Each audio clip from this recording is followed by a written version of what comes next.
guys, how's it going? Maniac Mower here.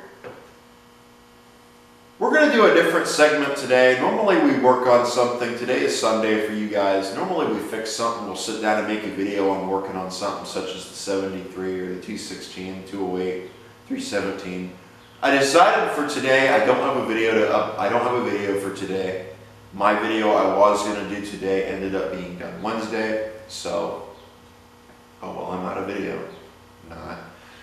I decided what I want to do is I want to do a different segment. I've never done one of these before. Somebody else I know did a video like this, but they did a story time Saturday. I upload on Sunday, so I thought, you know what? I'm going to do a story time Sunday. So guys, it is story time Sunday. This story happened, I think this happened about a month ago, a month or two ago. I think it happened back in March. It's April right now. Yeah, I think it happened back in March. So, I was coming out to the shop. I don't know how many of you guys know this, but I have a pile of pallets out there in front of that door where I take the forklift out. The 317 is sitting in front of that door right now. But I take the forklift out and I use that door to do stuff. Well, I got a pile of pallets out in front of it right now that kind of showed up out of nowhere and I got to do something with. So, I have a tarp over them to keep the weather off of them, and we had some pretty heavy winds the day before and my tarp blew away. So I thought, well, okay, I'll go out there and I'll fix it. So I went out there and I went up on my pallets to start fixing them. I went up there with some bungees and started bungeeing the covers down. Originally I had nailed them down, but I think the nails must have came out of the wood, or the little tarp must have ripped off the wood or something like that. So I went up there and started working on it, and out the corner of my eye, I see something sitting at the end of the driveway. And I look, there is a Kia Soul sitting at the end of my driveway. Now at first I thought they were turning around, so I thought, okay, nothing wrong with that. So I kept working on my pallets. Turn around again, they're still sitting there. So I took a second, nobody's coming up the road, nobody's going down the road. So I took a closer look, and it looked like the tire on the front driver's side was flat. So I took a closer look at it, and the tire was flat, the car was sitting down, it was a Kia Soul. I was not impressed when I did this. So I thought, okay. So I walked over, made sure they were okay, because normally when you have a tire go flat on you like that, you get shaken up or something happened. They said they were fine. Now I didn't know this, and there's a twist to this story here later on. You guys will find out later. So I said, he goes, our front tire went flat on the driver's side, and I said, well, if you want me to, if you want to pull up to the barn, I'll fix it for you. So they pulled up to the barn. It was a guy and a girl. I don't know, she was, well, I'm not going to say nothing just yet. You'll wait till the end. They pulled up to the drive, so they pulled up onto the pad out here in front of the door over there where the air compressor is. And he went back and grabbed the tire changing tool, and he also grabbed the jack. The tool that they used is so fucking chintzy. The tool that they had in there to use to change the tire didn't even fit the lug nuts on the tires. And it still makes me laugh. The tool they gave, and it had the stock nuts, which really threw me off. I started messing with it and I couldn't get it to fit, so I said, huh? And I looked at him and I said, this tool doesn't work. He goes, well, try it on the jack and see if it'll fit the jack. No, it doesn't fit the jack. So the tool they gave me was wrong. I asked, is there another tool back there or anything? They said, no, that's the only tool there is. So I came in the shop and I grabbed a socket. I think it ended up being a 13/16 socket, one of my spark plug sockets. So I went out there and I loosened up the tires. I loosened up all the nuts, got the tire ready to come off. And I went in there with the jack and that same socket that I had and started lifting up on it.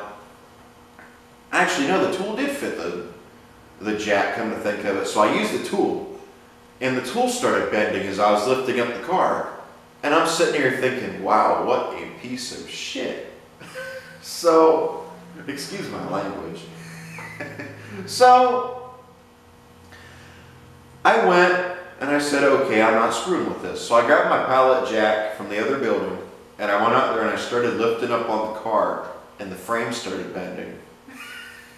And I sat there and I looked at it and I said, okay, that's weird. I've never seen a frame bend like this before. So as I'm lifting up on it, the frame is bending. I'm watching it, making sure it doesn't split. And so I go out there to get the tire off of it. After I got it lifted up off the ground, and I put a couple blocks under it just in case it fell, because I didn't really trust it. So I started getting the tire off, and no big deal. I had to come in here and grab the brass mallet, hit on the back of it a little bit to get it to come off. No big deal. That's normal. And I started doing the tire change. I grabbed the spare tire. The spare tire is flat, no surprise. Spare tire should be full, at least I would think. Because when you put the spare tire in the car, normally you don't have an air compressor that you can use to put air in the tire, or maybe you have a tire pump, maybe you don't. So I put the tire on, and he tells me, and he's sitting there explaining to her, he's telling her how leverage works, because I had to grab a piece of pipe to put on my socket as I was taking that off. He was explaining to her how leverage worked and how sometimes things will stick and stuff like that. And I was kind of wondering if he was talking to me or if he was talking to her. So I see the clipboard in the front window, and he goes, I got somebody coming to pick her up here later on. Turns out that was her driving test, and he was her driving instructor.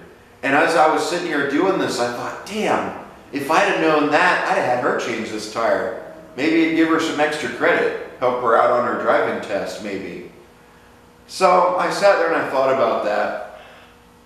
And I'm going to get called an asshole for doing this.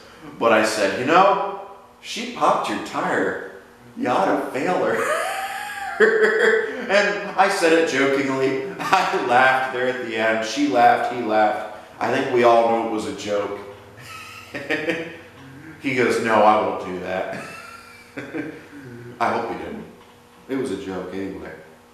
So, anyway, I get done doing that, put the tire on, everything's good to go. Somebody comes to pick her up. I wasn't expecting nothing at the end. I didn't expect any money or nothing. I just kind of did it just to help them out a little bit, as I didn't want to see. It was better to have them do that up here on the pad rather than on the side of the road, which I was glad that they were able to pull into the driveway, not the center of the road, to change that tire, especially with all the problems they ran into, and I had to come in here and grab my tools and do it because theirs were so chintzy. So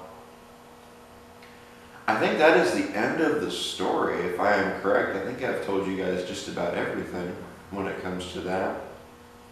I don't think I left anything out. So, I ended up telling him, I said, you know, you ought to go in there and you ought to sue Kia for this. Explain to them what happened, sue them, get your money back out of this car, and go get a new one. Go get a Ford or go get a Chevy. I don't know about Dodge. But that's what I told him. I said, get a Ford or get a Chevy. One of them two. I'd stay away from Kia. I hate Kias. Every Kia I've been in has been awful, and I've only been in one. And that was the only one I've worked on, and I've been in another one. I didn't like it. So, I think that's the end of the video. That's all I've got to tell you guys. I think that's it.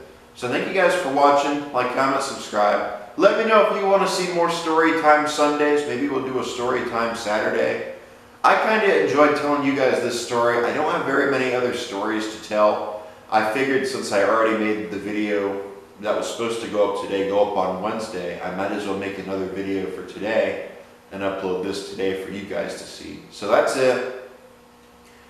Thank you guys for watching. Like, comment, subscribe. I will see you all in the next video. That's it. Take care. Really quick before I go, I just wanted to let you guys know we have a dash cam now in the truck.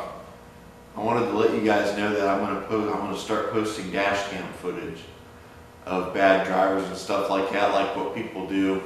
They make YouTube videos and they upload reckless drivers and stuff like that.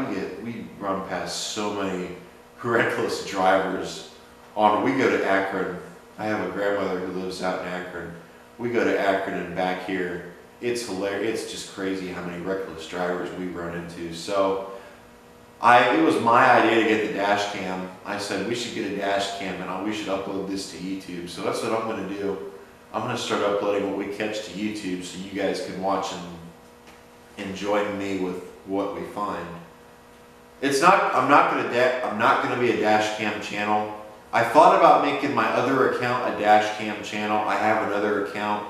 It's just my name, John Lenz. You can go check it out if you want. I thought about making that into a dash cam channel, and then I thought about just uploading the dash cam footage to this channel when I get some. I don't know. Either or. Right now, I guess. So, alright, that's it.